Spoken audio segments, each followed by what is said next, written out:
야고보서 4장입니다. 야고보서 4장 1절에서 5절까지 말씀 우리 한 절씩 읽으시고 교독하시고 우리 마지막 5절은 다 함께 읽겠습니다.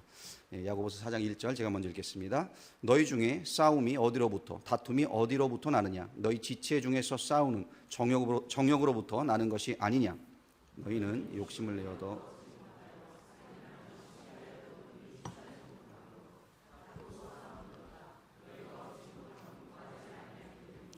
구하여도 받지 못함은 정욕으로 쓰려고 잘못 구하기 때문이라. 가늠한 여인들아, 세상과 벗된 것이 하나님과 원수됨을 알지 못하느냐? 그런즉 누구든지 세상과 벗이 되고자 하는 자는 스스로 하나님과 원수되는 것이니라. 다 함께 5절 읽습니다. 너희는 하나님이 우리 속에 거하게 하신 성령이 시기하기까지 사모한다 하신 말씀을 헛된 줄로 생각하느냐? 아멘. 네, 옆에 분에게 이렇게 한번 인사하겠습니다. 잘 오셨습니다. 잘 오셨는데 어디에 오셨냐면 아버지의 집에 오셨어요. 아버지의 집에 잘 오셨습니다. 우리 한 번 더 인사할게요. 아버지의 집에 잘 오셨습니다. 네, 우리 교회는 베델 교회입니다. 아버지의 집입니다. 오늘 설교 제목이요, 욕심을 내어도 얻지 못합니다라는 제목입니다. 욕심을 내어도 얻지 못합니다. 자, 이런 이야기가 있습니다. 결혼 30주년을 맞이한 이 60세 동갑 부부가 있었습니다. 그런데 결혼 기념일에 천사가 나타나서 이 부부에게 소원을 하나씩 들어주겠다라고 약속을 한 거예요. 그래서 아내가 먼저 소원을 말합니다. 그동안 너무 가난하고 힘들게 살았습니다. 제대로 여행도 한번 하지 못했는데 남편과 함께 세계 일주를 한번 해보았으면 좋겠습니다. 자, 그러자 천사가 이 아내에게 세계 일주를 할 수 있는 이 비행기표와 여행 경비를 건네주는 거예요. 그 모습을 본 남편은요, 아, 진짜 소원을 들어주는구나, 이 천사의 말을 믿게 되었습니다. 그리고 이제 살짝 아내의 눈치를 보면서 이렇게 천사에게 소원을 말했다고 합니다. 저는 저보다 30살 젊은 여자와 한번 살아봤으면 좋겠습니다. 자, 그 말에 이 천사도 좀 당황을 했습니다. 그렇다고 약속을 했는데 소원을 안 들어줄 수도 없고, 그래서 네, 알겠습니다, 소원대로 해드리겠습니다 하고 소원을 들어주었다는 거예요. 자, 그런데 그 자리에 나이 30의 젊은 색시가 나타난 것이 아니라 남자가 30살을 더 먹어서 90세의 노인이 되어 폭삭 늙어버렸다라는 이야기입니다. 또 이런 이야기도 있습니다. 어떤 사람이 하나님께 묻습니다. 하나님께 10억은 어떤 돈입니까? 그러자 하나님께서는 나에겐 푼돈이지 라고 답을 하세요. 그래서 또 하나님께 묻습니다. 하나님께 1000년은 또 어떤 시간입니까? 그야 나에게 1초에 불과하지 라고 하나님이 답하세요. 그러자 이 사람이 이렇게 이야기했다고 해요. 그럼 하나님의 푼돈인 한 푼만 저에게 주세요. 10억을 달라는 거죠. 그때 하나님이 뭐라고 하셨을까요? 그래, 1초만 기다려라 라고 했다고 말합니다. 네, 이 이야기들은요, 만족하지 못하며 살아가는 그 인간들의 모습을 비꼬는 그런 이야기들입니다. 여러분, 사람의 욕심의 끝은 어디일까요? 사실 이 땅에 이 100% 모든 것에 만족하며 사는 사람은 없습니다. 그래서 보면 물질에 대한 불만족, 배우자에 대한 불만족, 심지어 자식에게 거는 기대에 대한 불만족도 있죠. 또 교회를 향한 불만족도 있습니다. 사실 하나님께서 충분히 지금 삶에 만족하며 이 가진 것들을 소중히 여기며 살 수 있도록 허락하셨음에도 거기에 만족하기보다는 더 큰 것, 더 많은 것을 얻고 싶어하는 것이 우리 인간이 갖고 있는 욕심입니다. 또한 우리가 살고 있는 이 세상도요, 끊임없이 우리의 욕심을 부추기고 있습니다. 그래서 학교에서도 1등을 해야지만 성공한 인생이라고 가르칩니다. 또 어느 동네, 어느 아파트에 사는 것으로 인간의 가치를 판단합니다. 또 어떤 차, 어떤 옷, 어떤 가방을 들었느냐에 따라서 대우가 달라집니다. 어떤 목사님께서 이렇게 말씀하시는 것을 들었습니다. 욕심의 결과는 막힙니다. 욕심의 결과는 막힙니다. 세상은 계속해서 사람들의 욕심을 부추기고 그 욕심과 욕망을 채우라고 말을 하는데 그 욕심을 추구하다 보면은 결국엔 모든 게 막히게 되더라는 거예요. 무엇이 막힙니까? 길이 막힙니다. 사람이 막히고 숨이 막히고 하나님과의 교제가 막혀버립니다. 자, 이런 막힘의 현상들이 오늘날 이 시대에 일어나고 있다라는 거예요. 사실 저에게도 또 여러분에게도 욕심이 있습니다. 그렇죠? 나는 아무런 욕심이 없다라는 분 혹시 이 자리에 계십니까? 없네요. 다 욕심이 있는 거 맞네요. 이 황금털 사자라는 책이 있는데요, 최승호라는 분이 쓰신 우화집입니다. 우화집. 이 책에 보면 큰 부자로 살던 사람이 병에 걸려 죽게 된 이야기가 하나 나옵니다. 자, 이 부자가 자식들에게 이런 유언을 남깁니다. 내가 돈이 너무너무 많은데 이 돈을 다 어떻게 하랴? 이제 쓰지를 못하니까 내가 죽으면 내 관을 다 금으로 만들어라 라고 이 유언을 남깁니다. 그리고 죽습니다. 자식들은 이제 아버지의 유언대로 이 금으로 관을 만들어서 장사를 지냈습니다. 그런데 어떤 일이 벌어졌을까요? 금으로 만든 관이 있다라는 소식을 접한 이 도굴범들이 밤에 나타나가지고 무덤을 다 파헤치고 그 금관은 훔쳐가고 시체는 그냥 들판에 버려두고 가버렸다라는 거예요. 그렇게 밤새 짐승들이 와서 시체를 다 먹어버리고 말았다라는 이야기가 이 책에 나오고 있습니다. 이 이야기는요, 죽어가면서도 사람의 욕심은 끝나지 않는다라는 것을 우리에게 말해주고 있습니다. 그렇습니다. 이 땅의 모든 사람들이 이런 욕심을 늘 마음에 품고 살아갑니다. 좀 더 높아지려는 욕심, 더 가지려는 욕심, 인정받으려는 욕심, 또 더 편해지려는 욕심. 그래서 오늘 본문 말씀에 보면 이 정욕이란 말이 1절과 3절에 나오고 있고요.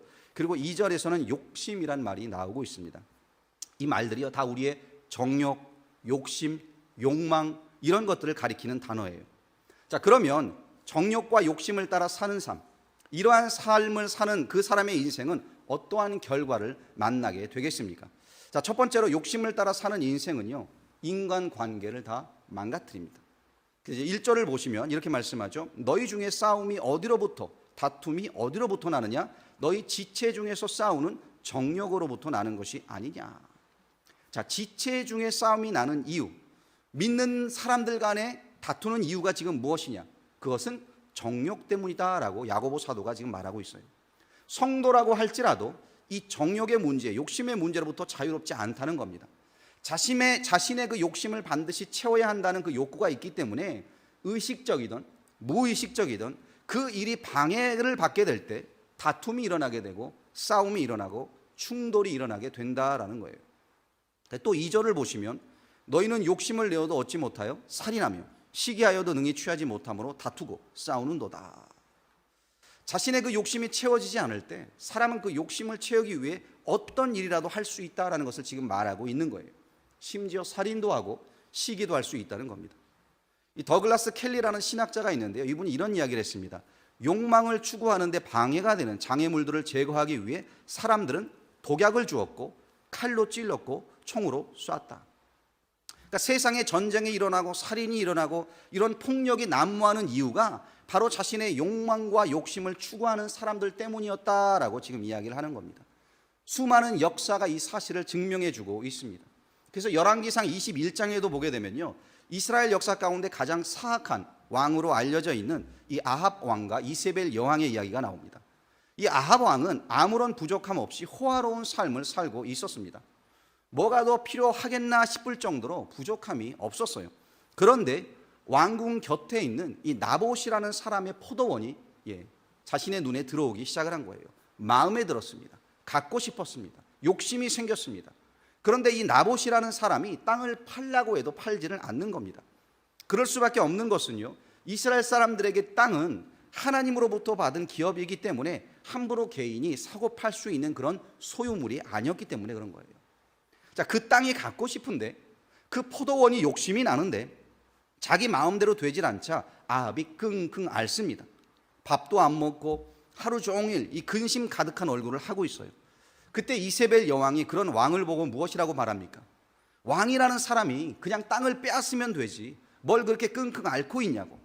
그렇게 이제 거짓 증인 2명을 세워서요, 이 나봇이라는 사람이 하나님과 왕을 저주했다라는 이 죄목을 씌워요. 거짓 증언을 통해서. 그리고 사람들로 하여금 돌로 쳐서 이 나봇을 죽게 만들었습니다. 그러니까 욕심 때문에 결국 사람을 죽이고 그 땅을 빼앗았다는 거죠. 하나님께서 얼마나 이 모습을 보고 분노하셨는지요. 엘리야 선지자를 보내서 이렇게까지 하나님이 말씀을 하십니다. 열왕기상 21장 19절인데요. 너는 그에게 말하여 이르기를 여호와의 말씀이 내가 죽이고 또 빼앗았느냐고 하셨다 하고, 또 그에게 이르기를 여호와의 말씀이 개들이 나봇의 피를 핥은 곳에서 개들이 내 피 곧 내 몸의 피도 핥으리다 하였다 하라. 욕심으로 인해 저지른 이 살인에 대해 하나님께서 지금 동일하게 갚아주시겠다라는 말씀을 전한 겁니다. 참 욕심이라는 것이 이렇게 무섭습니다. 욕심 때문에 전쟁이 일어나기도 하며 살인이 일어나는 끔찍한 일들이 일어나게 된다는 거예요. 관계가 망가집니다. 그런데 야고보는요, 지금 같은 교회 지체들 안에서도, 믿음의 형제들 안에서도 이 욕심 때문에 다툼과 분쟁이 일어날 수 있다라고 경고하고 있는 겁니다. 내가 인정받고 싶은 욕심이 있고, 내가 중심이 되고자 하는 욕심이 있고, 결국엔 이런 욕심이 우리를 병들게 하고 또 다툼과 분쟁을 만들어 낸다는 겁니다. 자, 그런데 문제는요, 이 욕심이라는 것은 아무리 노력을 해도 채울 수가 없는 밑빠진 독과 같다라는 거예요. 자, 이러한 현실을 야고보 사도는 날카롭게 지적을 하고 있습니다. 2절을 다시 보시면, 너희는 욕심을 내어도 얻지 못하여 살인하며 시기하여도 능히 취하지 못함으로 다투고 싸우는도다. 그렇습니다. 욕심을 내어도 얻지 못합니다. 살인하고 시기해도 취하지 못한다는 겁니다. 다투고 싸워도 충족되지 않는다는 거예요. 그러니 이 욕심을 충족하기 위해서 살아가는 인생만큼 허무하고 또 무의미한 인생은 없다라는 것을 지금 가르쳐주고 있는 겁니다. 한국에 평생 자기 집을 마련하는 것을 목표로 가지고 살아온 분이 계셨습니다.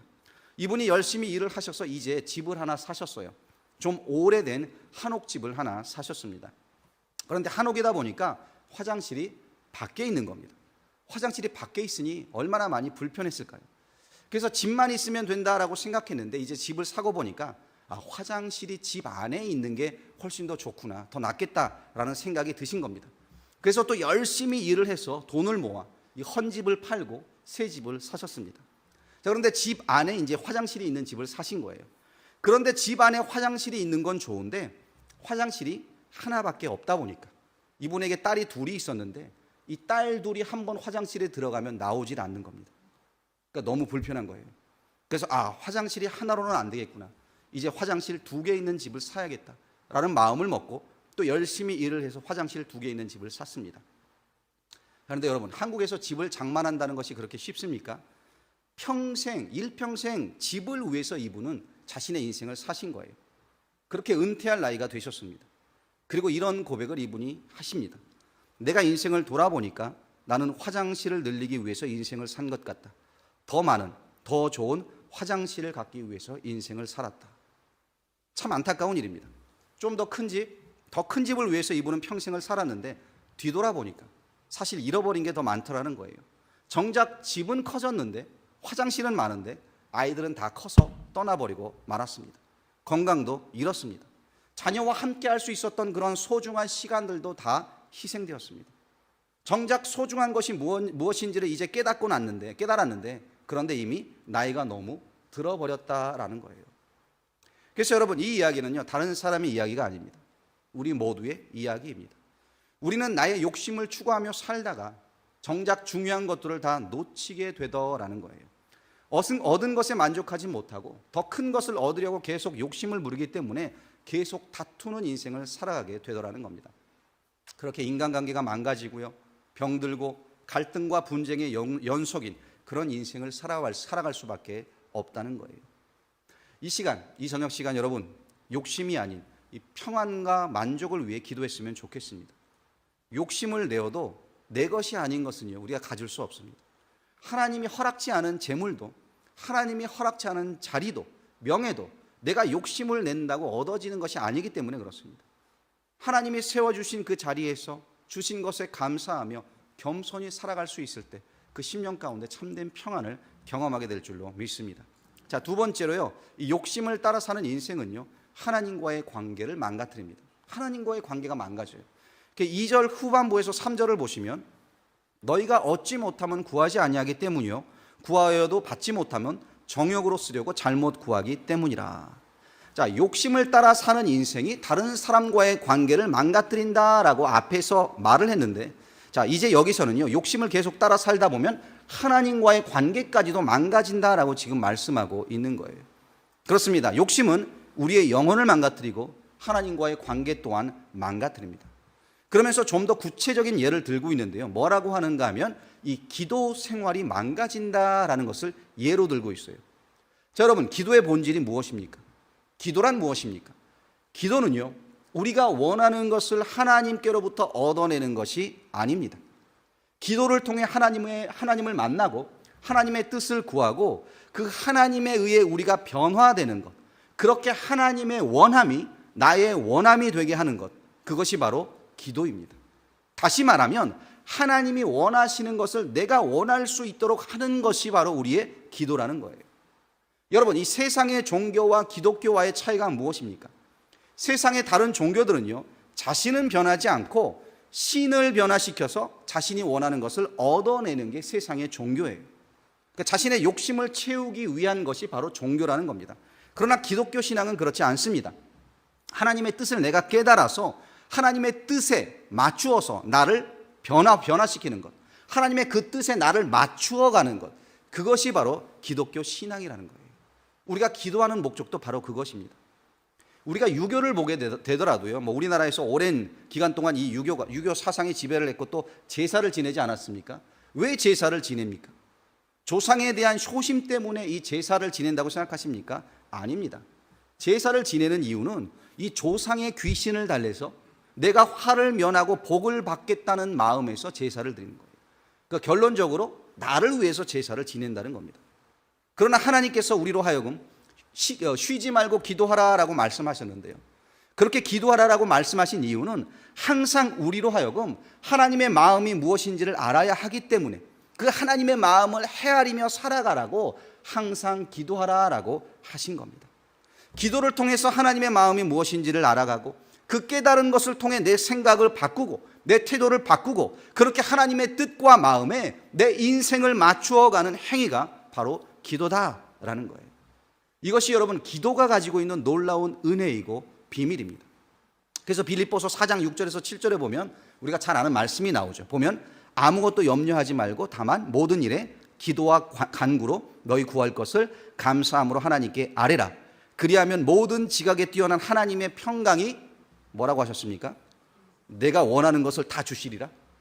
내 소원을 이루어 주시리라. 그러셨습니까? 아닙니다. 그리스도 예수 안에서 너희 마음과 생각을 지키시리라. 그렇습니다. 아무것도 염려하지 말고 모든 일에 기도하고 감사함으로 하나님께 아뢰면 내가 원하는 것을 들어주시겠다라고 하나님이 말씀하신 게 아니에요. 모든 지각과 뛰어난 그 그리스도의 평강이, 예수님의 평강이 내 마음과 내 생각을 지켜주신다는 겁니다. 지켜주신다. 그래서 여러분, 우리가 간구하고 기도할 때 경험하게 되는 가장 큰 은혜는요, 나의 바램과 나의 소원이 하나님의 바램과 하나님의 소원으로 바뀌게 된다는 축복입니다. 믿으십니까? 그 가운데 그리스도의 평강으로 채워주신다는 거예요. 바울이 이렇게 기도했잖아요. 하나님, 나의 이 육체의 가시를 없애주세요. 다른 사람들의 병은 내가 치유하는데 제가 육체의 이 연약함을 안고 사역을 한다면 얼마나 무능해 보이고 또 어떤 권위가 사람들 앞에서 서겠습니까? 이 가시 좀 없애주세요. 근데 하나님께서 어떻게 응답하셨죠? 내 은혜가 너에게 족하다. 그 은혜가 너에게 충분하다. 그렇구나. 하나님은 나에게 이미 족한 은혜를, 충분한 은혜를 주셨구나. 내게 아무런 부족함이 없구나. 비록 자신이 원하는 것을 얻지는 못했지만 바울이 기도하면서 무엇을 깨달았습니까? 하나님의 그 마음을 깨달았다는 거예요.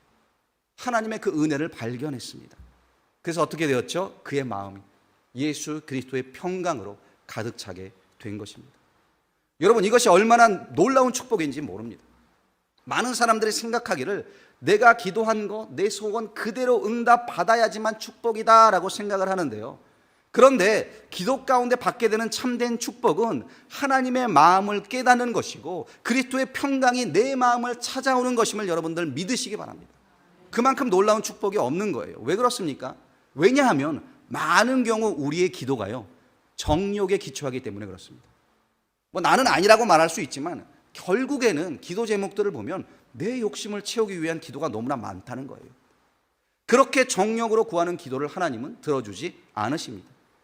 왜냐하면 욕심은 말 그대로 나의 욕망과 정욕을 채우기 위함이지 하나님을 위한 것이 아니기 때문에 그렇다라는 거예요. 그래서 여러분, 하나님도요 아십니다. 내 기도가 잘못됐다는 것 아십니다.